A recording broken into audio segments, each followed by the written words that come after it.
સવાલ કરું છું.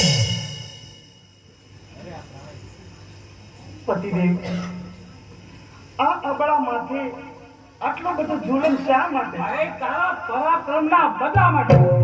અરે પતિ, મેં એવો તે શું ગુનો કર્યો છે પતિદેવ કે કેડી માથે કટા? તારે મને મારી અને આ તારા પુત્ર ધર્મને ગાંડીએ બે સડો હતો કેમ? અરે કોણે શું તારા ભોજનના થાળે કર્યો? એ થાળ તો મેં મારા હાથે એટલે પીધો. એમાં ત્યાં થયું હતું કેમ? ઓ પ્રભુ, ખોટી વાત છે. અરે ખોટી નહીં પણ સાચી કહે. ખોટી નહીં પણ સાચી કહે. આ એક નારી તારો સ્વભાવ છે. બાપને ખરે જાણીને મારે. પતિદેવ, એ પતિવ્રતા નારીને મન કોઈ દિવસ ન હોય પ્રભુ. મારે હું જોઈ લઈશ તારી પતિવ્રતાની ભક્તિ માટે તારો ધર્મ દાન દાસી નોકર ચાકર દાન દયા અને દીનતા એ સારો પરિવાર લઈને મારા રાજ્યમાંથી રવાના થઈ જા.